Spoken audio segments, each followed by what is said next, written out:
Filipenses 2, de 5 a 11, assim diz a palavra de Deus. Tende em vós o mesmo sentimento que houve também em Cristo Jesus. Pois ele, subsistindo em forma de Deus, não julgou como usurpação o ser igual a Deus. Antes, a si mesmo se esvaziou, assumindo a forma de servo, tornando-se em semelhança de homens e reconhecido em figura humana. A si mesmo se humilhou, tornando-se obediente até a morte e morte de cruz. Pelo que também Deus o exaltou sobremaneira e lhe deu o nome que está acima de todo nome, para que ao nome de Jesus se dobre todo joelho nos céus, na terra e debaixo da terra, e toda língua confesse que Jesus Cristo é Senhor, para a glória de Deus Pai. Amém, queridos. Vamos orar ao Senhor? Pai, pedimos que o Teu Espírito nos ilumine, nos conduza, transforme nossos corações, sentimentos, desejos, planos que não são do Teu agrado e faça, Senhor Deus, com nossas vidas aquilo que Te agrada.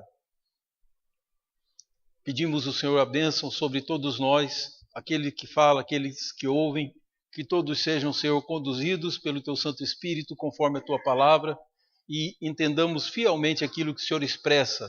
Não somente entendamos, mas que tenhamos urgência em aplicar em nossas vidas o texto sagrado. É nossa oração em nome de Jesus. Amém. Amados, talvez você já tenha visto que algum livro ser usado para segurar papel para o vento não levar. Você já deve ter ouvido. Já deve ter visto gente que coloca um livro para segurar uma janela, uma porta que bate, ou até mesmo para segurar uma mesa que está pensa, uma geladeira, né? Já deve ter visto isso. Minha pergunta é se o autor do livro escreveu com essa intenção. Eu vou escrever um livro porque as pessoas usem para pôr debaixo da geladeira, para a geladeira não ficar capenga. Você imagina que algum autor fez isso? Sabem por quê? Porque o valor do livro não está na sua matéria física, pode ter a capa bonita, ser muito bem impresso, ter figuras bonitas, mas o livro é importante pelo seu conteúdo. Tanto que duvido que eu vou entrar na casa de um crente e vou encontrar uma Bíblia sendo usada para essas coisas. Por quê? Nós valorizamos a Bíblia pelo seu conteúdo, assim também o livro pelo seu conteúdo. Mas me parece que é isso que nós temos feito com dos eventos mais importantes da história humana e que está muito bem narrado, explicado nas Escrituras, que é o nascimento de Jesus. Então eu vejo tanta gente, tanto movimento no Natal e as pessoas não aprendem a lição que o Natal ensina. Porque talvez se eles abrissem o Natal e olhassem dentro, eles descobririam o segredo do fim dos conflitos. Porque o Natal representa a derrota do conflito, o fim de toda contenda, da maior de todas contendas que pode haver, que é a contenda de Deus contra o homem. O Criador nos faz, vivemos uma vida como nós queremos, prejudicamos pessoas, fazemos coisas, dizemos coisas vergonhosas, e depois disso, mesmo sendo pecadores, Deus nos salva. Esse é o conteúdo do Natal e às vezes nós não usufruímos, usamos o Natal para várias coisas, para um lazer pessoal, para uma diversão pessoal. Tem gente que usa como um momento e uma desculpa, uma justificativa para beber em excesso, para prazeres em excesso. Eu me lembro que antes de convertido, o que a minha família fazia no fim, na noite de Natal, era praticamente um carnaval. O que não tem nada a ver com o nascimento de Jesus, não tem ninguém ali festejando. Me parece que esse texto é um texto que tenta corrigir. Ele dá uma grande contribuição para as nossas vidas, porque ele explica motivação, ele explica até os bastidores que se passou no coração de Deus, de Jesus, quando ele se encarnou na terra. É interessante as coisas que são ditas por Paulo aqui, porque elas são fundamentais para uma disciplina da teologia que se chama Cristologia, que é o estudo de Jesus. Esse texto é um texto fundamental, porque é nele que nós nos baseamos para conhecer Jesus conhecer os motivos da própria encarnação, o que moveu Jesus. Aqui uma intimidade de Deus é revelada. Porém, por que Paulo coloca isso na carta aos Filipenses? A igreja de Filipos era uma igreja que deu uma grande alegria para Paulo. Não era plano dele fundá-la, mas Deus fez com que ele mudasse os seus planos e passasse pela Macedônia. E na Macedônia, na sua segunda viagem missionária, Paulo expulsa o demônio de uma mulher, prega para uma senhora à beira do rio, depois expulsa o demônio enquanto ele pregava, e depois ele termina preso.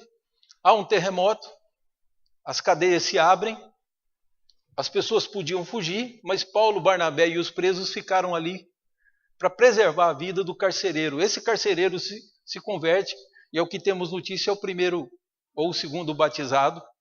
Mas o que nós temos nesse texto é que Paulo está muito feliz com a igreja de Filipenses, porque estão demonstrando um grande amor, um grande apreço pelo apóstolo. Eles souberam por palavras. Filipos não é tão perto de Roma, né? Roma fica lá no meio da península, quase ao sul da Península Itálica, e Filipos fica hoje ali de frente do mar, para a Turquia, para Romênia, Bulgária, aquela região de hoje, onde estão esses países hoje.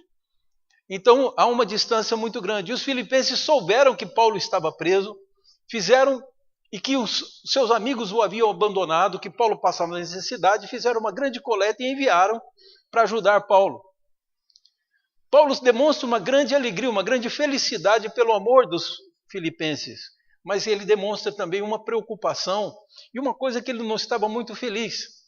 Você vai observar isso lá no início do capítulo 4, que ele pede para Evódia e Síntique que pensem concordemente. Havia duas irmãs muito queridas por ele na igreja de Filipos, e elas estavam em conflito. Elas não concordavam a respeito de uma ideia, possivelmente isso estava levando até para inimizade. E possivelmente outros conflitos podiam haver na igreja. Daí Paulo nos fala do texto da encarnação como o remédio de Deus para o grande conflito. Porque o grande conflito, na verdade, não é entre nós. Ele é passageiro. Uma certeza que eu tenho é que se alguém me considera inimigo seu, não demora muito, ele morre. Não demora muito, eu vou deixar de ser um problema na vida dele. Então, o que o tempo nos mostra é que tudo isso é passageiro. Porém, algumas coisas não são passageiras, são eternas. E esse conflito eterno Deus resolve enviando Cristo para nos salvar. E o Paulo começa descrevendo esse texto preciosíssimo para a teologia. É tão profundo esse texto, e aí os coristas, os que gostam de música aqui, o pessoal da equipe vai entender. É tão profundo esse texto que alguns comentaristas imaginam que Paulo tenha tirado de algum hino, que isso seria um hino que a igreja cantava. Pela forma poética em que tudo é dito, tão bem descrito, parece que é coisa de música. Então as pessoas imaginam que isso aqui fosse um hino que Paulo tivesse transcrito. Mas ele começa tudo dizendo: irmãos, tenham o mesmo sentimento.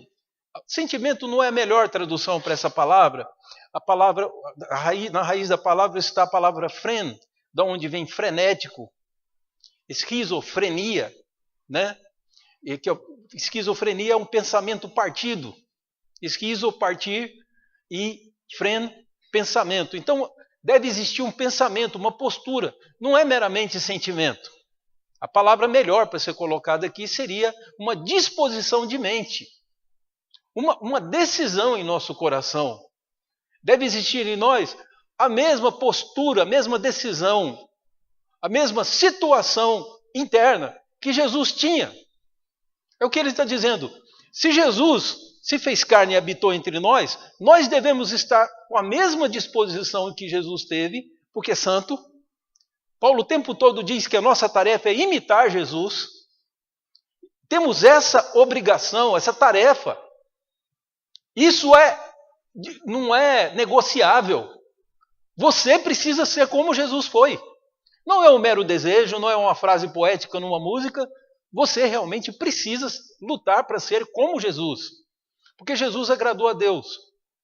E Jesus mesmo dizia para os discípulos: que vocês viram em mim, né? Diz, se eu, sendo Senhor e Mestre, lavei os vossos pés, façam isso uns com os outros. Sirvam uns aos outros. Não foi o que Jesus disse? Então alguém entendeu errado e entendeu na igreja dele que os ministros deviam lavar os pés, todo fim do ano ter uma cerimônia de lavar os pés. Jesus não estava instituindo uma cerimônia na igreja. O que Jesus intentava é a mesma coisa que Paulo entende aqui, que se os filipenses tivessem à disposição no coração que Jesus tinha, quanto mais de Jesus eles tivessem, mais harmonia haveria entre eles e os conflitos seriam facilmente resolvidos.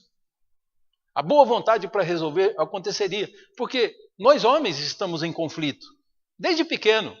Nascemos, a psicologia infantil está errada a respeito do homem, as ideologias que pensam que o homem é produto do meio, está errado. O meio influencia, sim.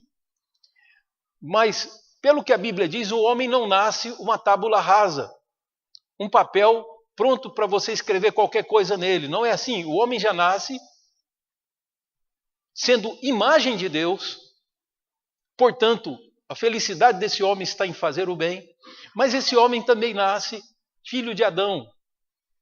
A inclinação para o pecado, que Paulo chama isso de carne, a nossa natureza adâmica. Então, eu vivo e cresci nesse conflito. E graças a Deus eu tive minha mãe, tive minha avó, para confrontarem esses dois elementos dentro de mim, a imagem de Deus e o filho de Adão, que eles estão em conflito, eles estão brigando. É um conflito interno que nós precisamos resolver. E se resolve assim como Deus resolveu o conflito. Jesus não estava dividido dentro dele. Ele tinha o firme propósito, não tenho dúvida, de morrer por nós. Veio com uma missão e cumpriu sua missão. Não havia conflito Jesus, ele tinha a mente definida. Nossa mente é que está dividida entre nossos projetos sociais, igreja, reino de Deus.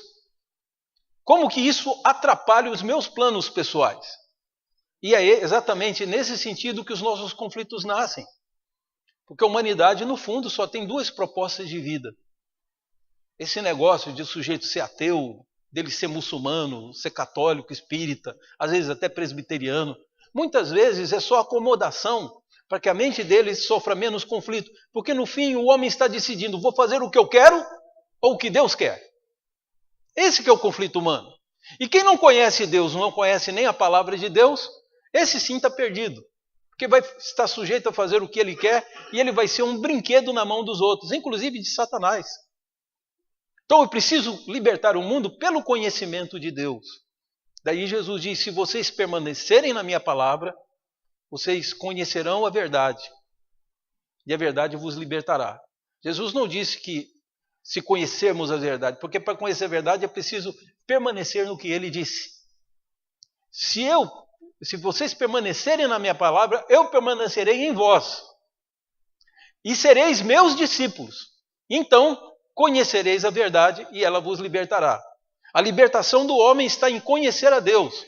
A vida eterna, Jesus mesmo define em João 17, que a vida eterna é essa, que te conheçam como o único Deus verdadeiro e Jesus Cristo a quem tu enviaste. Se o homem não conhecer isso, o homem está perdido.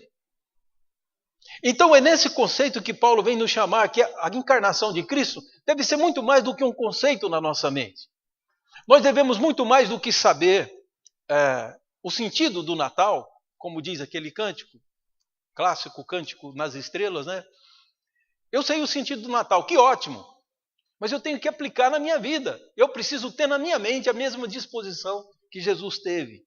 Por quê? É isso que agrada a Deus, é isso que o texto vai nos dizer.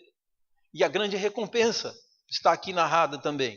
Então diz, o que aconteceu com Cristo? Cristo subsistia na forma de Deus. Ele mesmo subsistindo, vejam só, depois nós vamos caminhar para os verbos aqui, mas ele subsistia na forma de Deus e não considerou como uma oportunidade. Ele não se aproveitou do fato de ser igual a Deus. Então esse é um dos textos na Cristologia que mostra as duas naturezas de Cristo. Cristo é 100% Deus, mas também é 100% homem e 100% um único ser. Claro que a nossa matemática, a nossa física não consegue entender isso, mas é o que as Escrituras dizem. Jesus era plenamente Deus. Paulo aos Colossenses diz que nele habita corporalmente, fisicamente, toda a plenitude da divindade. Então, não é só João, não são outros apóstolos que apresentam Jesus como Deus. O próprio Paulo faz isso aos Colossenses e agora aos Filipenses. Ele sendo igual a Deus, ele não julgou uma oportunidade, não se aproveitou da situação que ele tinha de ser igual a Deus para poder tomar aquilo que não era dele. Ele estava em perfeita harmonia com o Pai, ele tem todos os direitos de Deus. E mesmo assim, o que o texto nos diz é que ele se sujeitou, ele abriu mão, literalmente, querido, ele se esvaziou. Olha, verso 6, ele subsistindo em forma de Deus, não julgou como usurpação ou como uma oportunidade, aproveitando a oportunidade de ser igual a Deus, para poder se estabelecer, para poder tomar tudo. E nós sabemos que um dos anjos, que era exaltado entre os anjos, tentou esse posto. Jesus, que tinha a oportunidade, não o fez. Ele amava seu pai, e por amor ao seu pai e honrando seu pai, o que ele diz? É que o texto nos diz, ele, verso 7, antes a si mesmo se esvaziou, assumindo a forma de servo. É curioso, queridos, que diferente do português, o português nós precisamos de recurso, certos recursos para poder entender o que a gente chama de voz no verbo. Que o verbo tem voz ativa, passiva e voz média. E para a gente usar média, é aquilo que a pessoa faz consigo mesmo. Seria o reflexivo ou o recíproco, né? A pessoa faz consigo mesmo. Mas aqui não é o caso. Quando diz que ele se esvaziou, está na voz ativa, esvaziou, e aí, para dar a ideia de ser voz média, que é colocado a si mesmo. Não foi o Pai que esvaziou Jesus. Isso não foi um gesto de Deus submetendo Jesus a essa tortura que é nascer na terra e viver com os homens, pecadores, ele que era puro. Não houve, foi Jesus que se esvaziou de si mesmo e abriu mão da aparência externa da sua glória. Sabem, queridos, isso aqui nos ajuda a entender a vida de Jesus, porque esse texto nos mostra que Jesus abriu mão do poder da sua glória. Quero lembrar aos irmãos algumas coisas. Que Jesus foi interpelado por Satanás que diz, já que você é filho de Deus, transforma essas pedras em pães. São 40 dias e 40 noites, Deus não vai vir te resgatar não. O texto de Mateus, logo depois do batismo que João Batista fez sobre Jesus, diz que o Espírito Santo o levou para ser tentado. O Espírito Santo não tenta ninguém, mas Jesus foi exposto à tentação como nós homens. Jesus foi um extremo que nenhum homem vai. No deserto, passou fome 40 dias e 40 noites. E mesmo sob essa situação terrível, que afeta até a própria mente, o homem já não raciocina mais, com tanto tempo sem comida. E Satanás então diz, já que você é filho de Deus, transforma as pedras em pães. Jesus era filho de Deus e não transformou as pedras em pães. Quando Jesus sai do batismo, ele recebe o Espírito Santo, que é o mesmo que ele deu à igreja. Eu quero lembrar aos irmãos que ali Jesus viveu cuidando da sua mãe Maria, dos seus 4 irmãos e até das suas irmãs, depois da morte do seu pai, com trabalho. Jesus não usava o seu poder de ser Deus para suas tarefas corriqueiras. O que o texto nos mostra é exatamente o diferente disso. Jesus abriu mão de toda a aparência da sua glória. Estando num alto estado, ele se esvazia, abre mão e ele é reconhecido em figura humana e vive como um homem mesmo. Quando Jesus expulsa um demônio dentro de uma sinagoga, e os homens começam a explicar, os inimigos de Jesus dão a explicação, ele expulsa o demônio por Belzebu. Jesus responde a falta de lógica nessa explicação, mas ele diz em seguida, ele dá um sinal. Se eu expulso os demônios e faço sinais pelo poder do Espírito Santo, então o reino de Deus chegou até vós. Ou seja, não vai vir um reino milenar de Jesus na terra. O reino foi inaugurado ali. Essas são as palavras de Jesus. O reino já chegou. Se eu expulso os demônios, pelo poder do Espírito Santo. Então ele, como Deus, tinha poder, mas ele abriu mão do seu poder e era pelo poder do Espírito Santo que os milagres eram realizados. O mesmo Espírito Santo que hoje habita na igreja, que habita em você. Como Paulo disse, o seu corpo é santuário do Espírito Santo. Então fomos selados, cada um de nós, e seremos reconhecidos pela presença do Espírito Santo. Mas aí mostra que ele esvaziou-se de si mesmo e ele assumiu uma figura humana e foi reconhecido entre os homens como uma figura humana, foi até tratado como se fosse um ser humano qualquer, sendo ele o próprio Deus. Como que eu posso aplicar isso na minha vida? É verdade, queridos, eu sou imagem de Deus. Não como Jesus, que é a perfeita imagem de Deus, mas você e eu somos imagem de Deus. Eu não posso usar pelo privilégio de Deus ter entregue o governo da terra nas minhas mãos para fazer do meu planeta, do meu país, aquilo que eu bem entendo. Do meu cargo de professor, que professor é autoridade, nós temos alguns professores aqui na igreja, uns que exerceram e outros que estão exercendo o cargo. Eu não posso usar isso, usurpar e tentar que os alunos assimilem minha ideia sobre Deus, sobre Estado, sobre o capital. Professor não é para fazer isso. Ele é para ensinar. E ele tem que ensinar a verdade. Porque se ele ensinar a verdade e for um mau exemplo, ele é um mau professor. Eu aprendi com os exemplos dos meus professores. Não tive professor perfeito, mas eu posso dizer que muitos deles ajudaram, porque eu via virtudes de caráter que eu precisava assimilar para a minha vida.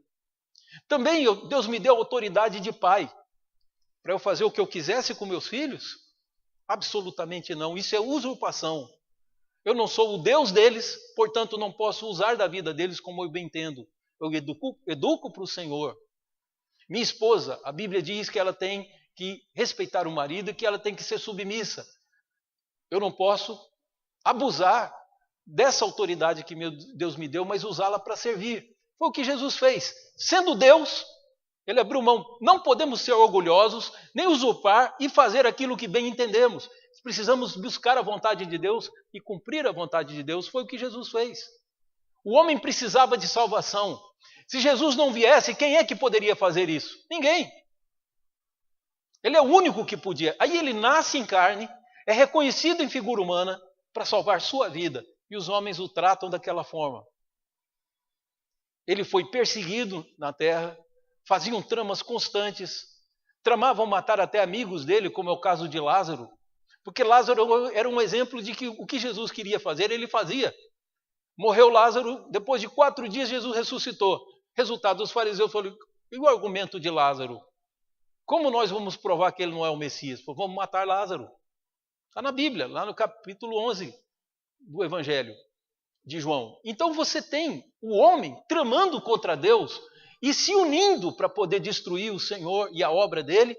Porém, Jesus se entrega na mão dos inimigos porque ele veio para morrer. Jesus é um homem que não morreria porque ele não pecou. Nós morremos porque pecamos como os nossos pais. Jesus não cometeu pecado nenhum.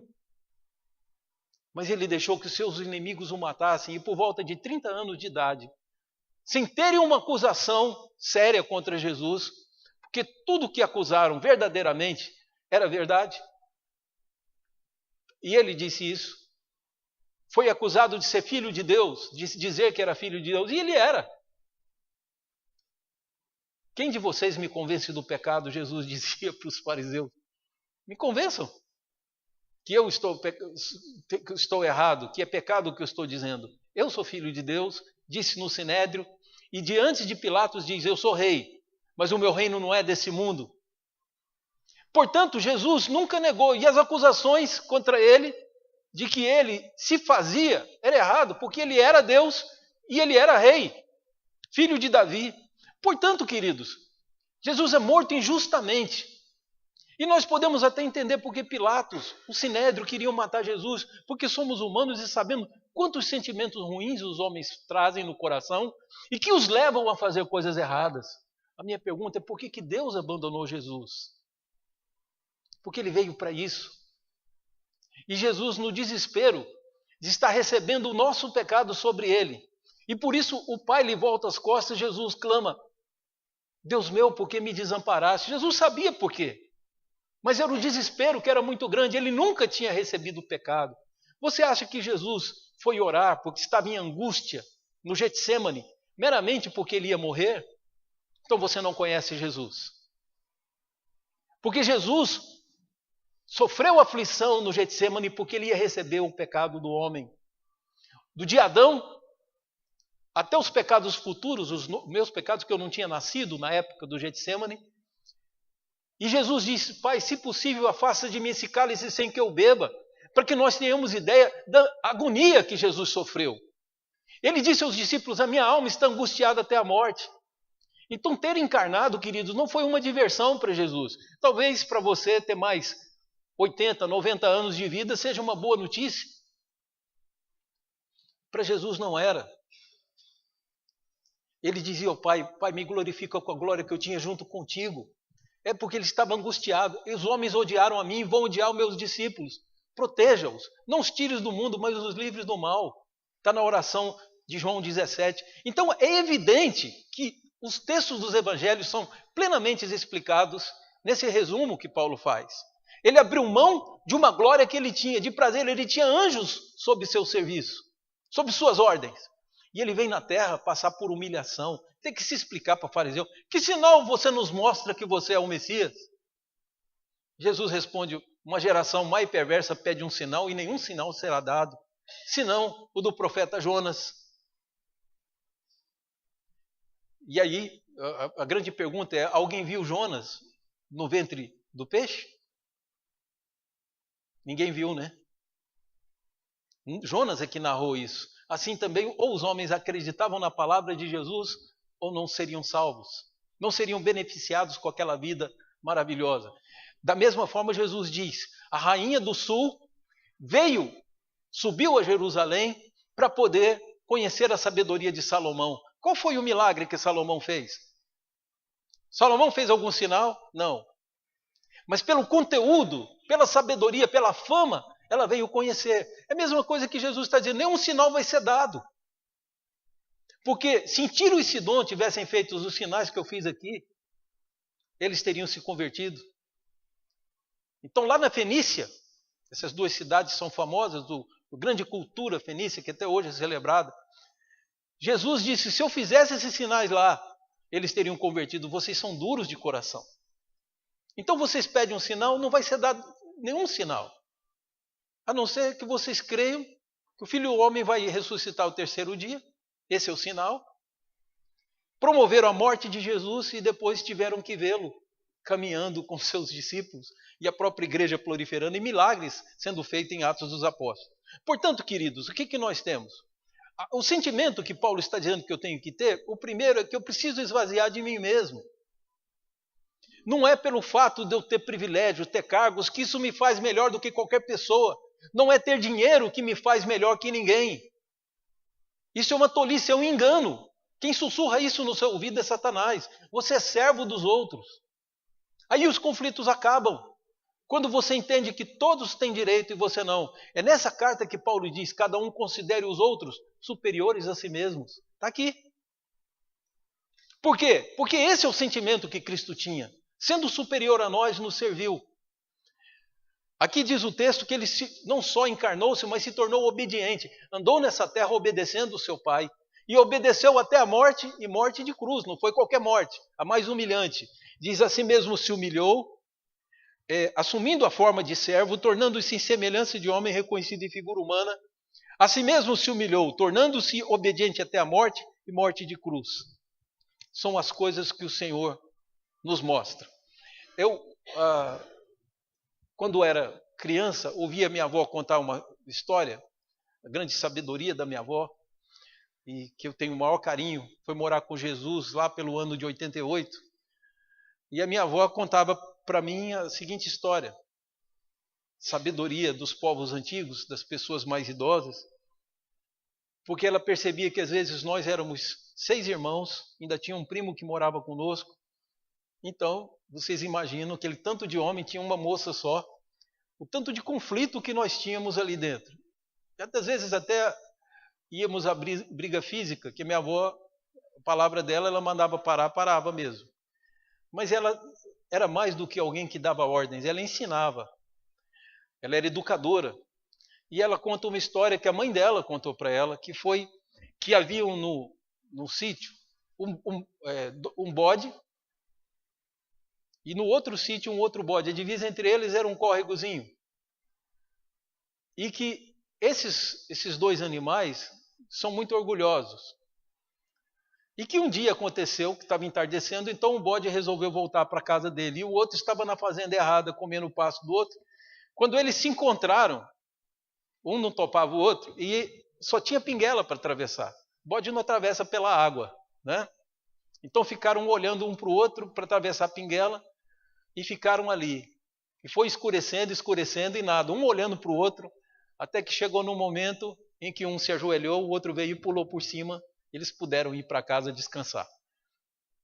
Minha avó contava isso, e a moral da história é: se um não se submeter, a briga nunca termina. A grande questão aí, queridos, é que Deus não é nosso igual. Jesus não é nosso igual. Ele se fez igual a nós porque Ele quis. Mas Ele é muito superior. Eu pergunto, o que Jesus ganhou com a minha conversão? Pessoalmente, para Ele, o que foi que Ele ganhou? Absolutamente nada. Ele já é Senhor de todas as coisas, dono de todas as coisas, justo juiz, e é o Rei dos reis, Senhor dos senhores. Não é isso que Jesus é?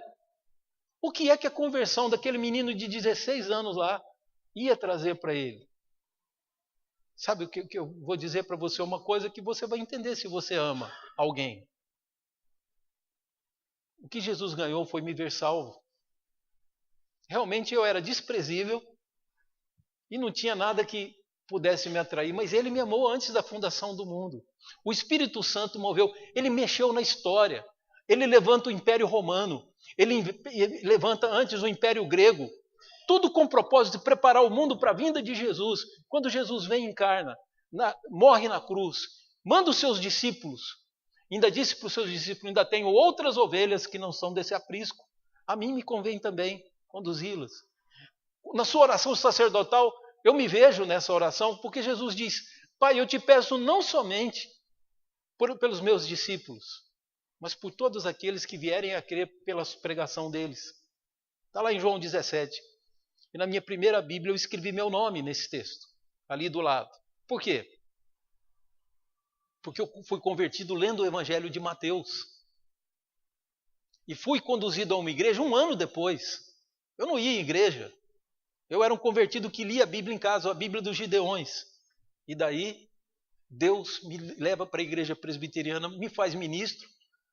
O meu irmão, que logo após a mim, também se tornou pastor. E eu tenho a alegria de ter hoje um filho que é um pastor. E pelo que as suas ovelhas dizem, um pastor extraordinário. Muito bom. Então, o que eu tenho que me alegrar em Deus é que, ainda que ele não tenha ganho nada, o que ele ganhou foi ver vida em abundância na minha vida. Assim também é com você, querido. Não há nada que ele ganhe com isso. Deus não tem por que se curvar para nós, para que o conflito acabe. Mas é isso que ele fez. O Deus Jesus se encarnou para que você tivesse vida. Então vamos aprender com a lição de Natal. O que Jesus fez por nós, façamos pelos outros. Ceda contenda, sofra o dano. Sirva os outros.